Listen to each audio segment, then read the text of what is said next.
Magandang umaga po sa inyong lahat, mga kapatid ko sa sangguniang laiko ng iba't ibang mga dioceses at mga national lay organizations. Ako po si June Cruz, ang kasalukuyang Pangulo ng Sangguniang Laiko ng Pilipinas.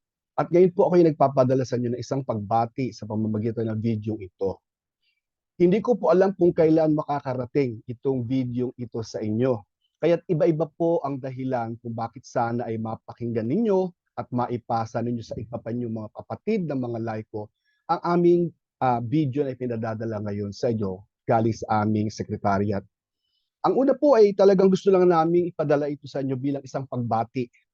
Pagbati na maligayang National Laity Week na sana po ay ang mga bawat mga iba't ibang mga laiko, mga grupo ng mga mananampalataya ay makapagsama-sama, mag-ipon-ipon at dasal at makapakinig at makagawa ng mga bagay na kasama ang ating mga kaparian, kasama ang ating mga kabunyan. So bumabati po kami sa inyo. Ngunit pangalawa po, ito po isang paanyaya na kung sakasakaling kayo po ay hindi pa nakakapag-organize ng isang event during the National Laity Week na tinaon po natin sa September 22 to 29 or dun sa linggong iyon, ay sana po yung makahanap po kayo ng pagkakataon na makabati sa bawat isa, makagawa ng mga event at gawin po natin po isang pagtitipon. Isang paanyaya po to. Natutuwa po kami na marami na kaming natatanggap ng mga pub mats, nagsasabing mayroon kaming National Laity Week sa Palo, meron kami sa Tarlac, of course, meron ng mga iba't iba pang mga archdioceses. At kung kayo po ay hindi pa, ay sana po ay makapagsimula pa kayo. O kung hindi man, ay magkaroon kayo ng mga maliliit na mga encounter, mga engagement, mga sama-sama, kahit hindi po diocesan-wide, kahit po parish-wide lang, or kahit sa inyong mga basic ecclesial communities. So isang paanyaya po ito. Pangatlo po ay ito po ay isang parang panimulang idea. Mayroon tema po na kami ihinain sa inyo at sana po dahil sa temang to ay magkaroon kayo ng ano bang pwedeng pag-usapan, mga panimula, mga starters. So yun po yung ibibigay namin sa iyo sa pamamagitan ng talk na to. At ang huli po ay bilang isang pasasalamat. Naging very, very responsive at active po ang napakaraming mga grupo to the point na marami pa pong mga dioceses ang ngayon ay mga nagsasalihan na din at bumubuo ng kanya-kanyang mga sangguniang laiko sa kanilang mga dioceses. Kaya magandang umaga po. Ako po si June Cruz. Bumabati po sa inyo at sana po makarating ang pagbating ito, paanyaya, panimulang ideya at pasasalamat sa bawat isa sa inyo. Hindi ko alam kung kailan, ngunit maaari natin gamitin. Alam niyo po, habang tayo po yung nagsasama-sama ngayon sa ating National Lake Week 2023, ay nahahamon tayo. Napakalaki po ng hamon na humaharap sa atin ngayon, lalong-lalo na po dito sa nangyaring Synod on Synodality. Kapag po binabasa natin ang mga reports magmula sa parokya, sa mga dioceses, metropolitan, national, pati po sa FABC, Federation of Asian Bishops Conference, ang napapansin po natin ay napakalaki ng pagtuon o pagturo sa kahalagahan ng mga laiko upang ang simbahan ay tunay na maging isang tunay na synodal church. At dahil po napakalaki ng hamong yan, kailangan sabihin natin, bakit kami? Parang gano'n, ano? Sabihin, paano namin gagawin yun? Kaya po ang naging tema natin ngayon, dito po sa ating National Laity Week is sinasabi nating uh, enabled laity, key to a successful key to a synodal success. Ayan. Ulitin ko po, enabled laity, key to synodal success. Ano raw yun? Sabi ganun, paano daw? Ang sinasabi lang po natin is kung pagtatapos po ng 5, 10, 20 taon, nakita natin na nagkaroon ng bunga itong ating Synod on Synodality. Ang tagumpay po nito ay dahil napagalaw at napakilos natin at na-enable natin ang 99.9% ng ating mga mananampalataya at yan po ang laiko. Ngunit ang tanong diyan is, papaano? Okay? Papaano? Napakalaki nga pong tanong 'yan kaya't gusto nating simulan ang ating, panimulang ideyang ito sa isang scripture verse sa 2 Corinthians 9:8. At sinasabi po dito, "And God is able," ulitin ko, "and God is able to bless you abundantly, so that in all things, at all times, having all that you need, you will abound in every good work." Alam niyo po, ito yata yung tinatawag na sana all na verse. Sana all. Kasi puro all eh. Okay? And God is able to bless you abundantly, so that in all things, at all times, having all that you need, you will abound in all, okay? In every good work. Nagsisimula po tayo ngayon sa pagtugon dito sa hamon kung paano tayo magiging susi sa isang matagumpay na synodal church. Nagsisimula tayo sa isang pangako. Nangangako ang Panginoon. May pangako siya na siya ang magbibigay ng lakas. He will bless you. He will bless us abundantly. Kaya po, maiksi lang itong panahon ko para makapagbigay ng isang panimulang idea. 4 na item lang po ang i-share ko muna sa inyo. Okay? Able. A-B-L-E. Okay? A, accompaniment. B, build bridges. L, listen. E, exercise the power of the Holy Spirit. That God is able to give us the grace, everything that we need, by first, number one, learning what it means to accompany, okay, one another in our synodal journey. So tuturuan po tayo, yung po salita accompaniment ay sumikat po noong lumabas yung apostolic exhortation na Amoris Laetitia. Ngunit lalo po itong naging mas nagkaroon ng saysay nung pumasok na pong synod on synodality, na sinasabi na kailangan matuto tayong makipaglakbay. Ang mga kasama natin ay mga kamanlalakbay natin. That we need to accompany. We need to learn to accompany one another. Clergy and laity accompanying one another, journeying together. Okay? At ano po ang unang-unang nating dapat maintindihan dyan? Ang unang maintindihan natin dyan, ito pong accompaniment na ito ay napaka-personal, napaka-lokal. Alamin natin, sino ba ang kasama natin sa journey ito? Mahirap naman mag-accompany ka virtually. Okay? So, nasaan ang BEC? Nasaan tayo sa parokya? Nasa sa mga diocese? Sinong kasama natin sa ministry? Sino ang pari natin? Kailangan maging klaro sa atin lahat, Father, tayo po magkakasama dito. Father, kasama po natin mga iba pang mga kamanlalakbay natin. Brothers and sisters, we are in this journey together and we want to accompany. Kailangan po sama-sama tayo. Yun pong mga ibang mga National Laity Week events ay may kanya-kanya ding mga speakers. At maaari po ang mga speakers na to ay palalimin pa itong panimulang ideya na isineshare namin. Ngunit sana po ay maintindihan natin na tinatawag tayo na magsama-sama at tayo ay tumahak sa isang journey together and accompany one another. Ang ibig sabihin po niyan, we need to be close to one another. There is a need for closeness, for encounter. Kailangan po nating tayo po yung magkakilala. That is accompaniment.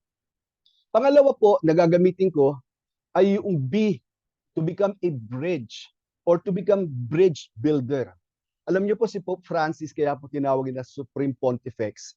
Ang ibig sabihin po niya na siya yung the highest, the best, the supreme bridge builder. Bridge builder, Pontifex.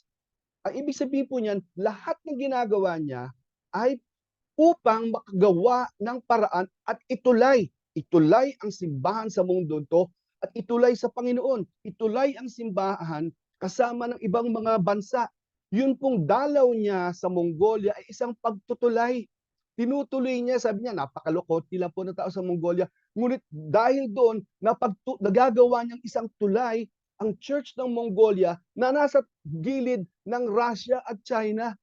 At bumati pa ang sabi, to the noble Chinese people. Yan, ano? So, nandun siya sa Mongolia, ay nagdatingan yung mga Chinese people. Sabi, to the noble Chinese people, be good Christians and be good citizens. Para ganun.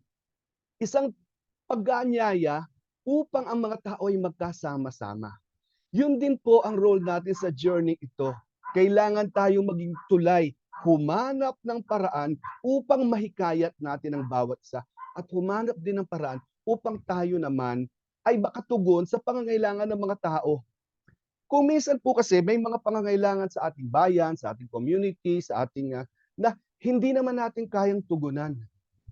Pero kayang tugunan ng ibang tao kung maitutulay lang natin ang pangangailangan to. Diyan po magaling yung asawa ko. Yung asawa ko pag medyo lumapit sa kanya sabing, naku, si ganitong kaibigan natin o si teacher o si sister, may kailangan niyan or na hospital o ano pong nangyayari. Okay? Kahit na hindi naman kami ang makakapagbigay ng lahat ng pangailangan, ilinalapit niya. Itinatawid, itinutuloy niya yung pangangailangan, ng ibang tao para ang ibang tao naman ay makatulong. She serves as a bridge to the needs and to the resources. Kaya ang daming natutulungang mga tao, kahit kami naman hindi yung tunay na kaming sumasagot, na nagagawa namin itulay ang mga pangangailangan. Ito pong nakaraang sunog sa Lahay na Maui na pinakamaraming Pilipino po, second na pinakamaraming Pilipino ang mga naapektuhan. Ano pong ginawa ng Sangguniang Laiko niyan? Kumontak po tayo doon sa parish priest ng Lahaina, si Father Father Curiacos. At yung mga kapwa nating Pilipino doon, at yung umpong kanila si Monsignor Teres Watanabe. At sinabi namin, bagamat maraming nangyayari sa bayan namin, hindi maaring hindi kami lumapit sa inyo magsabing pinagdadasami kayo at kung maaari ay makakapagpadala kami ng tulong sa inyo. Nagpalabas po tayo ng panawagan, sabing tulungan natin lahat na may mga tumugon po sa atin, nakapagpadala po tayo ng pera, nakapagpadala po tayo ng tulong at panalangin sa mga kapatid nating Pilipinong nandoon sa Maui, Lahaina. Ha? Nakatulong tayo? Oo, tuwang-tuwa po sila na pinansin sila, binigyan ng oras at panahon ng mga kapatid ng mga Katoliko, lalong-lalo na ang mga Pilipino. Sa inyong lugar po, sino po ang pwede niyong tulungan upang maitawid ang kanilang mga pangangailangan, maitawid ang kanilang mga iniisip, maitawid ang kanilang mga concerns? Yan po ay maaari natin gawin to become a bridge and a bridge builder. God is able. Okay?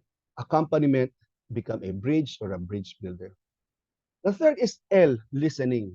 Hindi po natin magagawa itong pagtatawid na ito kung hindi tayo matututong makinig. Baliwala din yung ating biyahe at yung ating paglalakbay na kasama ba isa. Kung daldal tayo ng daldal, usap-usap tayo, pero wala tayong panahon upang manahimik at pakinggan ang bawat isa. Mayroon po mga kabataan na nagtanong sa akin, sabi niya, Brother John, sa iyong ministry, anong maituturing mo, lalo na bilang isang presidente, anong masasabi mo, isa pinaka-challenging na gampanin? Sabi ko, isa sa pinakamahirap na gawin ng isang mga leader ay yung makinig. Napakahirap makinig. Dahil kung minsan hindi pa tapos magsalita yung tao, ay meron ka nang naiisip na tugon at gusto mo na sabihin, ganito dapat mong gawin. Hindi po yan ang hinihingi sa atin dito sa ating synodal journey. Ang hinihingi po ay pagkatapos nating mailapit sila sa atin, ay magkaroon tayo ng heart to heart. Okay? na mga discussions and allow the people to share where they are and to listen. And while listening to them with one ear, we listen with the other ear to what the Lord is trying to say. Lord, ano po ang gusto mong sabihin sa naririnig ko ngayon? At sana'y huwag akong sumagot na hindi ko alam na ikaw ang nagsasata. Sana ang aking mabitawang salita ay nanggagaling lamang sa iyo. Simulan lang po natin sa pakikinig. Simulan lang natin na bigyan ng pagkakataong makapagsalita at habang nagsasalita sila, dito pumapasok yung salitang bawal judgmental. Yan. So hindi natin huhusgahan at malamang kapag nagkaroon ng pagkakataon sila nga madinig, ay baka mas maging bukas pa tayo o mas maging bukas pa sila ang kanilang mga puso doon sa gagawin ng Panginoon sa kanilang mga buhay. Ito po ang huli, yung letter E. Ito po, i-underline ko, napaka-importante.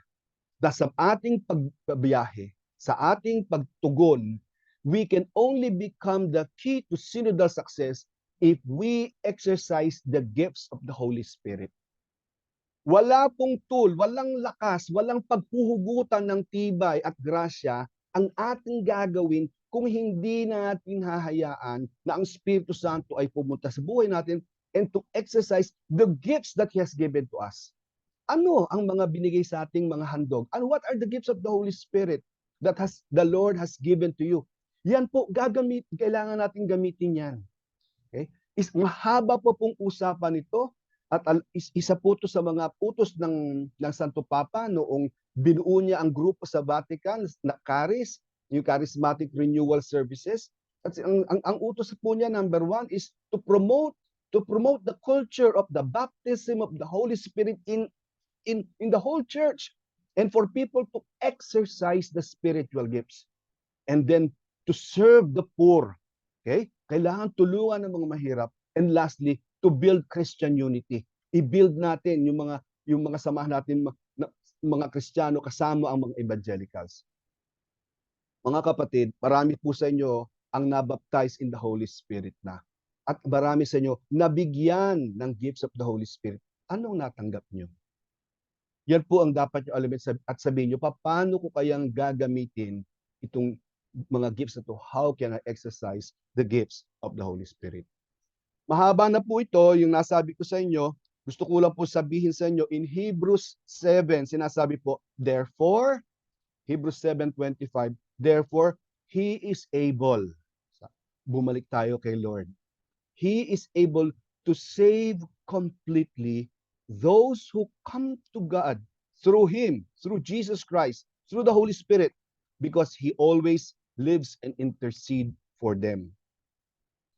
Through the gifts of accompaniment and being a bridge, through the acts of listening and exercising the gift of the Holy Spirit, we recognize that our abilities to impact change and create unity are gifts from God Himself. And as we engage in the synodal process, let us remember that it is God Himself who enables His people and completely equips us with the talents and capabilities to be active co-responsibles in building a stronger and more unified church. Ulitin po natin, 2 Corinthians 9:8.